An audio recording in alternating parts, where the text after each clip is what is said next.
à la suite des travaux du PNUD, le Programme des Nations Unies pour le Développement, qui a installé un indicateur qui permet de mesurer les progrès du développement humain. Et dans cet indicateur, au départ, fort sommaire, il y avait la durée de vie, le niveau d'alphabétisation et quelques autres questions de cette nature. Il y en avait 4, 2 m'échappent à cet instant. Et ça permet un classement universel des sociétés, non pas seulement à partir de la production de richesses qui s'opère en leur sein, mais du développement humain qu'elles connaissent. J'ai connu en tant que conseiller général un grand scepticisme lorsque j'avais proposé d'instaurer cet indicateur de mesure en France, et en particulier dans le département dont j'ai été élu, qui était le département de l'Essonne. Mais pourtant, du peu d'enquêtes que nous avons fait sur le sujet, très rapidement on s'est aperçu qu'il y avait des niveaux de développement humain tout à fait différents d'un quartier à l'autre, et qu'y compris la question de l'alphabétisation et la question de la durée de vie étaient tout à fait différentes suivant le quartier dans lequel on faisait l'enquête sociologique. Donc on voit que ce sont des questions qui sont toujours extrêmement performantes à poser et des indicateurs extrêmement intéressants pour comprendre le sens de l'action politique que nous menons. Ça m'amène à l'idée connexe. C'est que, voyez-vous, je n'ai pas pu éclairer tout à l'heure suffisamment le concept de révolution citoyenne. Je ne veux pas mentir à ceux d'entre vous qui sont comme moi de culture marxiste et qui ont la méthode de l'analyse du matérialisme historique. Le mot révolution citoyenne remplace le mot révolution socialiste. Je ne veux pas vous le cacher, parce que sinon on aurait dit révolution socialiste. Pourquoi est-ce que nous n'utilisons plus le mot révolution socialiste? Parce que nous pensons que les méthodes du socialisme sont contenues par la révolution citoyenne, mais que celle-ci se prononce sur une ligne d'horizon beaucoup plus avancée que les seules questions qui étaient mises à l'ordre du jour par l'idée de révolution socialiste. Pourquoi? Dans notre conception antérieure, le progrès, vous voyez le lien qu'il y a avec la question qui m'a été posée il y a un instant, était conçu comme le résultat du développement des forces productives. C'est-à-dire qu'on attendait tout du développement des forces productives. Et nous n'avions aucune appréciation qualitative sur ce développement des forces productives. De cette manière, le communisme d'État a contenu un productivisme absolument effréné qui a conduit à des catastrophes écologiques, comme vous le savez, dont l'exemple le plus fameux est celui de la mer d'Aral, en attendant un inventaire plus large des dégâts que nous avons provoqués, je m'inclus dedans, avec cette énergie que nous avions en toute chose dans la planification. Je n'ai jamais été soviétique ou pro-soviétique, mais je fais mien ce passé, parce qu'après tout, il a représenté beaucoup de choses pour beaucoup d'entre nous. Nous ne pouvons plus penser les questions du développement et du progrès humain, ne vous inquiétez pas madame, je vais préciser le terme dans un instant, indépendamment de ces aspects qualitatifs. Voilà pourquoi, lorsque nous avons eu cette discussion, notamment au parti de gauche, des camarades, dont Jacques Généreux, que vous connaissez peut-être, qui est l'auteur de plusieurs ouvrages qui combinent la réflexion économique avec la réflexion anthropologique et sociologique, puisqu'il est conduit à évaluer les conséquences de la désorganisation des rapports sociaux et économiques sur le fait social lui-même, c'est-à-dire sur le fait de communauté humaine, qui le conduit à parler d'un effet de dissociété. Il a fabriqué ce mot, dissociété, pour dire que là où l'activité économique humaine élémentaire conduit à faire société, à se regrouper, l'activité économique sous l'emprise du néolibéralisme conduit à l'effet exactement inverse, c'est-à-dire à séparer, à opposer et à ruiner les rapports sociaux fondamentaux entre les êtres humains au profit de relations marchandes dont on voit bien ce qui en découle lorsqu'on est exclu des relations marchandes, c'est-à-dire qu'on est jeté dans le néant social et y compris le néant humain. Voilà pourquoi, au terme même de développement, nous avons préféré l'idée de progrès humain. Le mot progrès humain entendait que le progrès ne pouvait se concevoir qu'en tant qu'amélioration de la condition humaine, et pas simplement condition en général de la société. Il fallait donc que l'on puisse observer un progrès individualisé, au sens de plus d'éducation, une meilleure santé, un meilleur niveau d'égalité, un meilleur niveau de culture individuelle. Voilà ce que le mot progrès humain vient faire. Il se substitue au mot progrès en général, mais il ne l'abolit pas. Pardon si tout ça vous paraît un peu intellectuel, mais bon, il y a des moments où il faut en passer par la réflexion sur les mots. Vous savez, le philosophe Albert Camus disait « mal nommer les choses, c'est augmenter le valeur de l'humanité ». Et je crois que c'est Platon qui a commencé à dire ça en disant la corruption de la société commence par la falsification des mots. Donc pour penser juste, il faut le nommer précisément. Et ça vaut la peine qu'on s'y attarde quelquefois dans un effort d'intelligence qui réclame la précision de notre projet. Donc l'idée du progrès a été contestée par de nombreux rameaux de la pensée progressiste, dans la mesure où les gens se disaient « mais qu'est-ce que c'est que ce progrès ?» où vous confiez à la science et à la technique d'une manière aveuglée l'avenir de l'humanité. Et on nous montrait comment les avancées de la science et de la technique pouvaient se retourner contre la condition humaine. Vous savez que c'est un grand défi que nous avons. Je pense que dans cette salle, il va y avoir des jeunes et des enseignants et des chercheurs. Bon. Vous savez que cette question vous est posée dans vos travaux, vous approchez des frontières du savoir, vous allez les franchir, vous allez étendre le domaine de la science, et vous commencez à vous poser tous des questions sur le sens de ce que vous faites. Et naturellement, nous ne pouvons plus passer à côté de ces questions du sens, dans la mesure où nous touchons des domaines de l'humanité et du développement qui peuvent conduire à des aberrations. Je veux dire, le drame de conscience qu'ont connu des hommes comme Oppenheimer ou Einstein au moment de fabriquer la bombe atomique, qui nous ont paru pendant longtemps être une espèce de sommet du défi de la conscience morale humaine. Vous savez qu'aujourd'hui, dans le domaine de la génétique, on est arrivé au-delà de ces questions. Je veux dire, dans des domaines beaucoup plus aigus, qui posent des questions beaucoup plus fondamentales sur l'idée même qu'on sait de notre sens moral et de notre devoir à l'égard de l'humanité. On ne peut pas passer à côté de ces questions compte tenu du niveau de développement. Donc certains rameaux de la pensée ont conduit à dire il y a voir ça avec le progrès, c'est une... Et ceux qui ont pensé ça, très rapidement, sont entrés dans des démarches de plus en plus hostiles au progrès pour finir complètement réactionnaires. Bon, comment pouvons-nous nous réconcilier avec l'idée d'un progrès moralement responsable? Voilà la question qui nous est posée. Voilà pourquoi on a introduit cette idée de progrès humain. Je vous le redis, c'est un progrès qui combine la dimension sociale et la dimension de la responsabilité humaine. Voilà pourquoi nous parlons de progrès humain et de progrès. Ces questions sont un peu liées à celle qui m'a été posée pour finir, lorsqu'on m'a dit, mais Monsieur Mélenchon, au fond la question revenait à ça, est-ce que vous croyez, vous êtes aveuglé par une, peut-être que c'était le reproche qui m'était fait, par une confiance excessive dans la démocratie formelle. L'homme jeune qui m'interpellait me disait, mais comment pouvez-vous mettre un signe égal entre tous ceux qui votent et au fond entre tous ceux qui sont élus, hein? Est-ce qu'on peut mettre sur le même plan les exploiteurs et les exploités, les dominants et les dominés au moment du bulletin de vote? C'est une question qui est aussi vieille que la démocratie.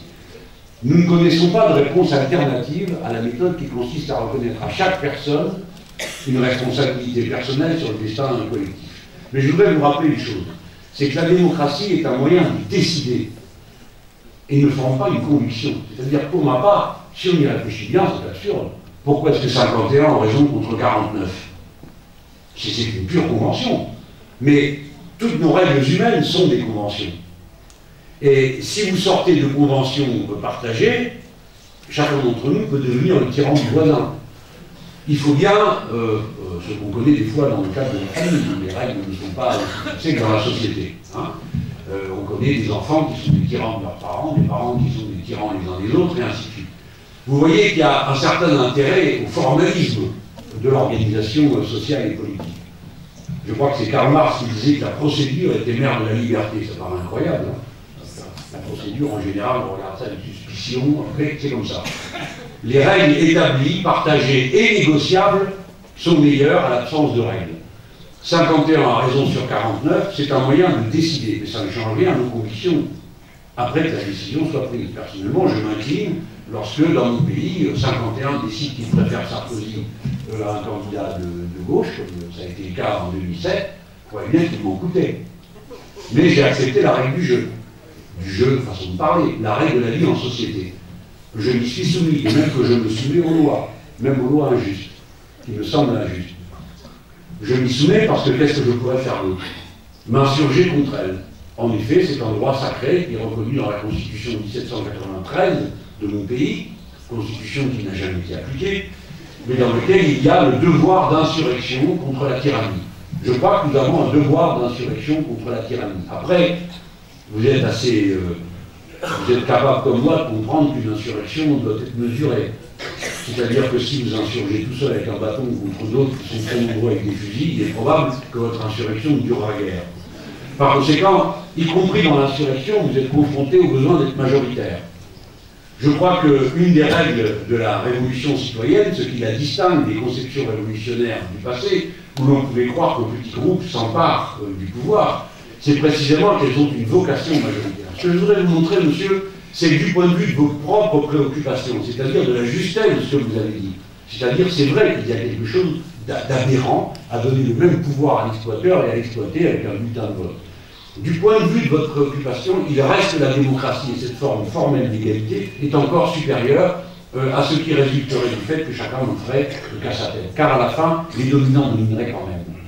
Nous avons pour nous la force du nombre et de la loi, mais nous ne l'avons pas toujours. Vous savez aussi bien que moi, nous votons des lois, elles ne sont pas toujours appliquées. C'est la raison pour laquelle, dans le projet éco-socialiste, on ne se contente pas d'être majoritaire et d'éditer des lois, on prévoit aussi une implication populaire permanente. Je vous ai dit, je ne sais plus où j'en suis, parce que comme je m'explique depuis ce matin, depuis hier à plusieurs reprises, pardon si je me répète auprès de quelques-uns d'entre vous, mais la question de l'articulation entre la capacité d'initiative populaire et les formes institutionnelles du fonctionnement des sociétés est une grande question pour nous. Parce que si nous nous contentons d'inventer un modèle institutionnel, nous courons le risque que nous connaissons tous, celui de la bureaucratisation, la professionnalisation de la politique, la répétition sans fin des mandats, et pour finir, une coupure qui va croissante entre la représentation politique que le peuple est censé représenter. D'un autre côté, évidemment, ça nous rend amis des formes d'implication populaire spontanée, qui ont une grande dynamique dans les périodes révolutionnaires. Mais vous conviendrez comme moi qu'il y a un grand risque à ne dépendre que de ces formes d'intervention populaire, parce que lorsqu'elles se refroidissent, et nous avons eu l'occasion de le constater dans de nombreuses révolutions, pour un fait humain qui est qu'on ne fait pas vivre une société dans la trépidation permanente. Il faut donc être capable de marier la durée institutionnelle et la spontanéité populaire, l'une et l'autre étant nécessaires. Comment les assembler? Alors, nous sommes là dans le domaine de l'expérimentation. En vérité, personne n'en sait rien. Le processus révolutionnaire, les idées révolutionnaires n'ont que 200 ans, si l'on commence la révolution à celle de 1789. Donc, depuis 2 siècles, nous tâtonnons les uns les autres pour essayer de trouver par quel chemin. Bon, alors, nous avons commencé avec la Révolution française. Dans vos guerres d'indépendance nationale, vous avez mis à l'ordre du jour et inventé des formes d'implication populaire. Quelqu'un a dit tout à l'heure que les mots changent suivant que l'on est vainqueur ou vaincu. On est un terroriste aussi longtemps qu'on n'a pas gagné, et quand on a gagné, on devient un résistant, tout le monde connaît ça. Bon. Eh bien, nous avons recherché. Aujourd'hui, le Front de gauche en France perçoit cette difficulté et il expérimente. Vous savez que dans notre campagne électorale, nous avons fait campagne pour une 6e République et une Assemblée constituante. Ça s'appelle un changement de régime, ça, mais apparemment ça n'avait l'air de troubler personne, donc tout va bien. Nous avons pu nous rassembler à 3 reprises, à plusieurs dizaines de milliers, pour demander le changement de régime. Vous voyez qu'on fait des grands progrès dans nos pays. Mais comment donner une assise à notre mouvement? Vous, c'est plus simple, vous êtes dans une révolution. Nous, c'est plus compliqué. C'est comme ça que nous avons inventé l'idée d'assemblée citoyenne, que nous tirons des expériences de nos camarades en Amérique latine, qui eux ont assis tout leur processus sur des assemblées citoyennes. Réfléchissons bien à ce point. La révolution a besoin de sa base de masse organisée. S'il n'y a pas une base de masse à la révolution citoyenne auto-organisée, au risque des mauvaises rencontres qu'on peut faire dans l'auto-organisation, la révolution n'a plus de base de masse. Seule la contre-révolution est organisée. Des fois, elle organise des gens armés. Il faut réfléchir à ce problème. La révolution a besoin de sa base de masse. Les masses sont le recours de la révolution. Voilà pourquoi nous expérimentons nos assemblées citoyennes en dépit de tous leurs défauts, de nos pesanteurs bureaucratiques que nous connaissons nous aussi. Parce que nous aussi, nous sommes des partis politiques organisés, qui ont des tribunes. Mais nous expérimentons cette formule. Après, comment peut-on marier les deux? Là, voilà comment la difficulté commence. Je n'ai pas la réponse. Je regarde comment font les autres, notamment nos camarades en Amérique latine. J'ai observé au moins un processus institutionnel qui me paraît très intéressant, c'est le pouvoir de révocation. Je ne crois pas qu'il en ait parlé dans cette salle. Le pouvoir de révocation, c'est pour n'importe quel mandat, mandat de député, mandat de maire, mandat de président de la République. Le peuple dispose du droit de demander par référendum la révocation du titulaire du mandat. En général, on met un nombre de signatures à recueillir. Alors c'est peut-être 10% du corps électoral, 15% ou 6%, suivant le mandat concerné, que ce soit un maire, un député ou un président de la République. L'usage veut qu'on ne les mette pas tous au même niveau d'exigence pour les révoquer. Mais ça me paraît une idée extrêmement intéressante. On a eu au moins une vérification au Venezuela où il fallait 2 millions de signatures pour obtenir un référendum révocatoire. Il y a donc eu 2 millions de signatures et il y a eu un référendum révocatoire pour demander la révocation de Hugo Chavez. Pour finir, le peuple ayant voté, Hugo Chavez n'a pas été révoqué, mais au contraire confirmé dans son mandat. Il me semble que c'est une des dispositions que nous devrions imaginer dans nos constitutions de ce pouvoir révocatoire. Alors pour ceux que ça effraierait, qui y verraient comme une espèce de symbole du bolchevisme, je voudrais signaler que le même référendum révocatoire existe dans le Wisconsin, aux États-Unis d'Amérique, et pas spécialement à régime communiste, que je sache. Donc ça montre que c'est un dispositif qui permet une articulation entre initiatives populaires. Imaginez, vous pourriez parfaitement avoir un président dont vous ne seriez pas content, et vous pourriez déclencher le mécanisme de convocation des signatures. Il faut militer, hein. Ça aussi, ça ne peut pas être chacun chez soi en appuyant sur un bouton ou en téléphonant qu'obtient qu'on change le président de la République ou le Premier ministre. Il faut militer parce que nous vivons en société. Mais voilà, moi, c'est une des pistes de réponse. Hein. Je ne prétends pas que ça épuise votre question, mais ça essaye d'y répondre. Parce que vous avez raison, on ne peut pas se contenter de dire formellement, ben, écoutez, tout va bien, une fois que la décision a été prise, il n'y a plus qu'à continuer, et va comme ça. Alors, je viens sur l'autre question qui a été posée. Quelqu'un m'a dit, est-ce que vous croyez que l'éco-socialisme est compatible avec l'économie de marché et le capitalisme? Précisément non. Mais je voudrais m'expliquer. Je crois que nous avons toujours intérêt à nous expliquer et à argumenter.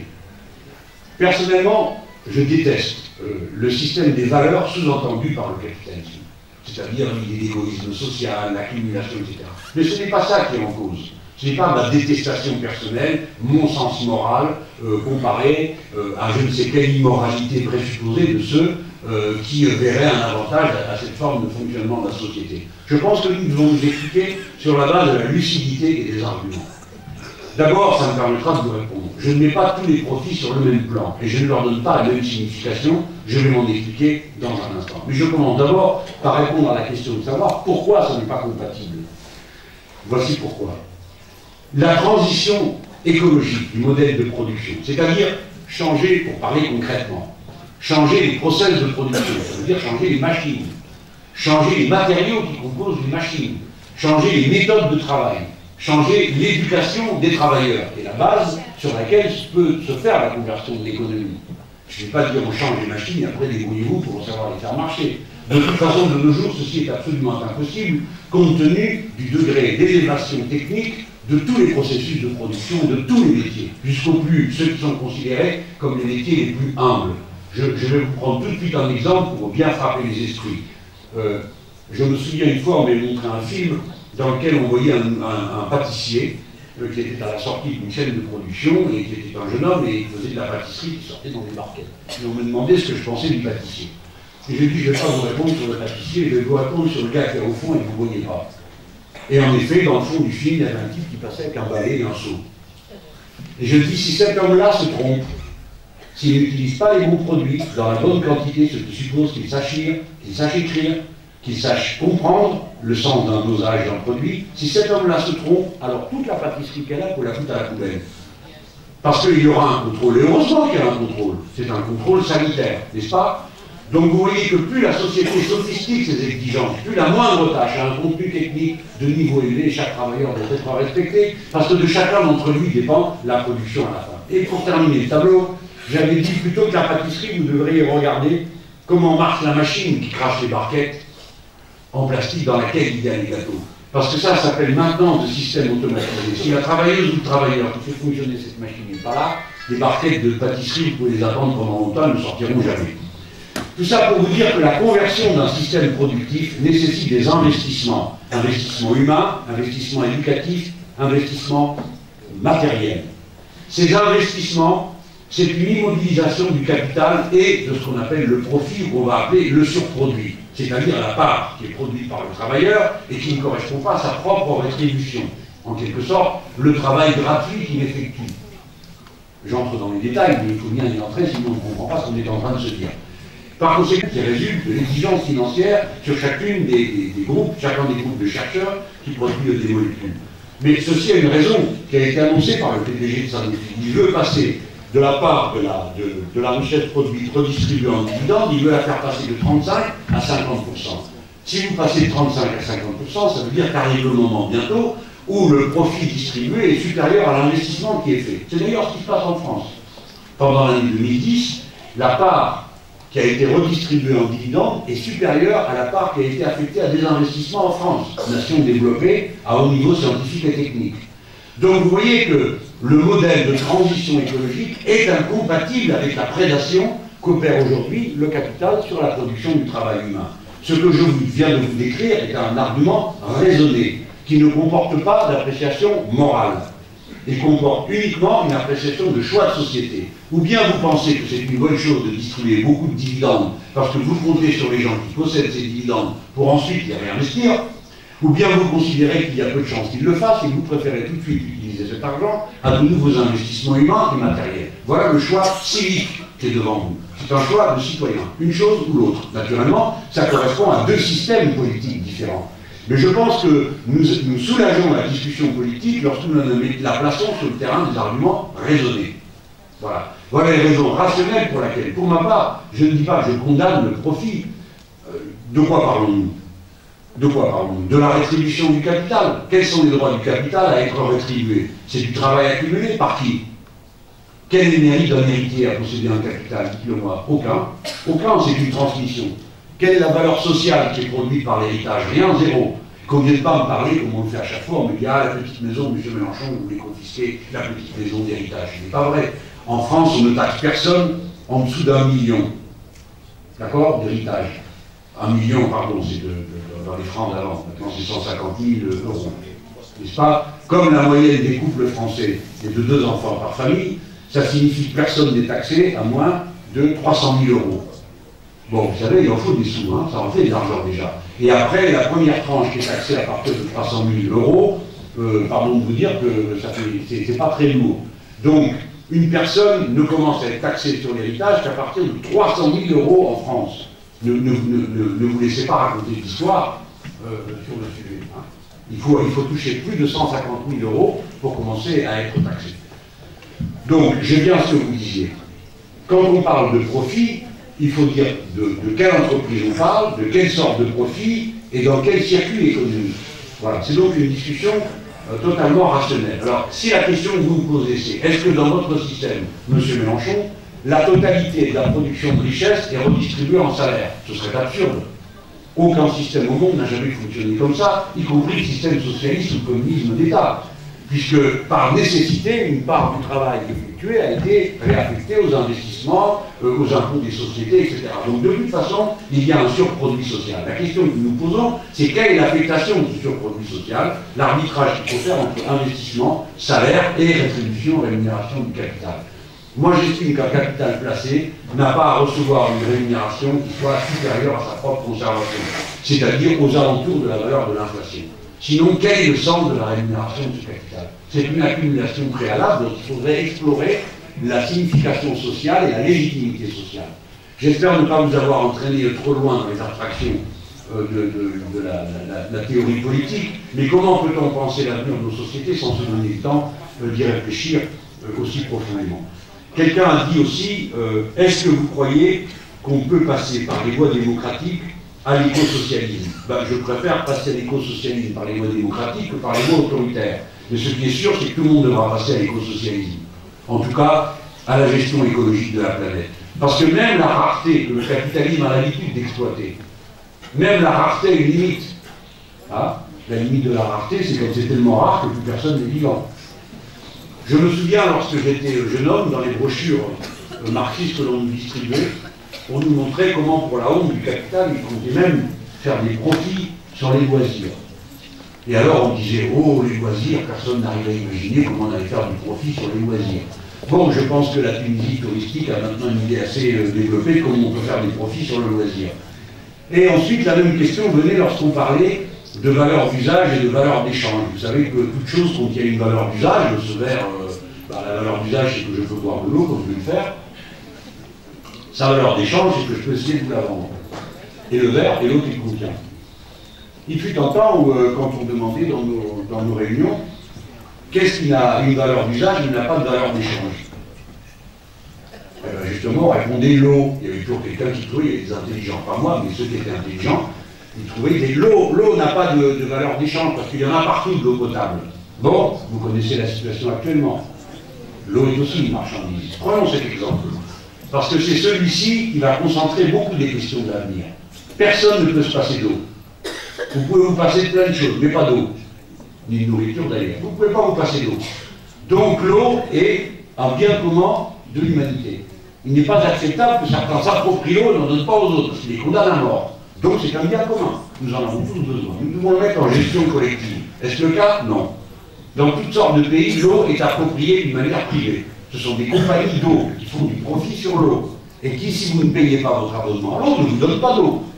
Et vous donne, et là c'est vous qui avez à nouveau raison, monsieur, on vous donne le même prix pour un litre d'eau pour boire, vous laver ou pour vous baigner dans votre piscine ou votre jacuzzi.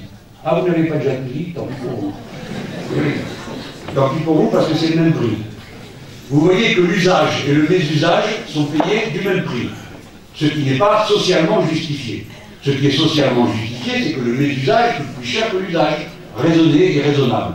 On connaît à peu près la quantité d'eau qu'il faut pour abreuver une personne et pour qu'elle se lave, et pour qu'elle fasse la cuisine. On connaît à peu près. Par conséquent, on est capable de fixer le nombre de mètres cubes qui devrait être logiquement distribué gratuitement à chaque être humain. Et au-delà de ce mètre cube indispensable à la vie, commencerait la tarification, pas du mésusage. Le mésusage commence bien au-delà. Mais vous comprenez l'idée.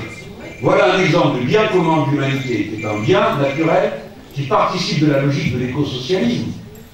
Voilà quelque chose de très concret que je viens de vous décrire, mais qui nécessite une lutte de classe. Parce que nous n'obtiendrons jamais que les multinationales de l'eau lâchent prise si nous ne le faisons pas par le combat socialiste, parce qu'elles ne lâchent pas prise. Elles font même mieux, elles payent des gens pour vous insulter quand vous battez contre elles. Nous avons l'exemple, en France, d'une compagnie des eaux qui a payé une société pour dénigrer un élu du parti de gauche qui mène une campagne acharnée pour la propriété collective de l'eau. Et l'homme qui a mené cette bataille contre notre élu est aujourd'hui, hélas pour moi, et à notre grande honte, membre du cabinet d'un ministre socialiste de l'agriculture. Vous voyez, comme quoi personne n'oublie personne, et surtout en bas qu'on n'oublie pas les autres.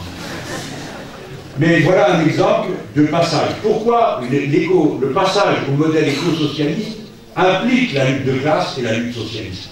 Parce que des intérêts sont en cause. Nous ne sommes pas en train de traiter dans un boudoir de questions philosophiques autour d'un tapis vert. Bien sûr que ce sont des questions philosophiques, mais leur incidence concrète passe par des luttes et des rapports de force concrets. Voilà pourquoi, monsieur, je ne crois pas qu'on puisse passer à l'écosocialisme par consentement, ni même par amitié de la part du capitalisme de notre temps. Car le capitalisme est toujours le capitalisme d'une époque. Enfin, le capitalisme en général. Le capitalisme qui domine notre temps, c'est le capitalisme financier transnational. Et celui-ci implique des taux de rendement et de profitabilité incompatibles avec le caractère soutenable d'une économie humaine, notamment sur la question de l'eau. Tout à l'heure, je vous ai mentionné le prix de l'eau en Bolivie. C'est sur une bataille de l'eau qu'a commencé la révolution bolivienne. Et vous verrez que demain, dans des territoires disputés, comme on dit, la question de l'eau va de nouveau être un facteur de guerre. Et elle sera un facteur de guerre et de tension entre les peuples dans des dizaines de pays de la planète. Cet aspect géopolitique n'est jamais pris en compte dans les discussions politiques internationales. Tout se passe comme si les seuls problèmes qui étaient posés sont des problèmes de trafic de frontières, éventuellement d'échanges commerciaux, mais sans tenir aucun compte du fait que dans certains pays, l'agriculture n'est plus possible parce qu'il n'y a pas d'eau et qu'il faudra aller chercher chez le voisin. Plusieurs fleuves sont en cause, comme vous le savez, notamment entre Israël, Palestine et les autres pays de l'environnement. Excusez-moi, qu'est-ce que j'ai oublié? Quelqu'un a dit qu'il n'y a pas de classe ouvrière en Tunisie, donc il n'y aura pas de communisme. Bon, il n'y en avait pas non plus au niveau soviétique, pourtant il y a eu le communisme. Mais je ne veux pas donner ce mauvais exemple. Ce que je veux dire, c'est que l'écosocialisme, comprenez bien, monsieur, je ne sais pas si vous êtes pro-communiste ou anti-communiste, Mais l'écosocialisme déplace la frontière, les frontières de la politique. Le communisme peut être situé comme une intuition de l'écosocialisme, parce qu'il met à l'ordre du jour les principales questions. Bon, il y a peut-être des marxistes dans cette salle, il doit y en avoir. Eh bien, vous verrez bientôt, va paraître un livre. Il y a plusieurs livres qui sont déjà parus, qui traitent de la vision écologique de Karl Marx. La plupart d'entre nous n'avaient rien vu à tout ça et considéraient que c'était des aspects philosophiques annexes du texte qui n'avaient pas d'importance, que c'était plus important que tout. C'est le capital. Pas moi, le capital me tombait des mains. J'ai préféré l'idéologie allemande ou la dialectique de la nature d'Engels, qui m'a beaucoup plus plu. Mais bon, chacun son tempérament.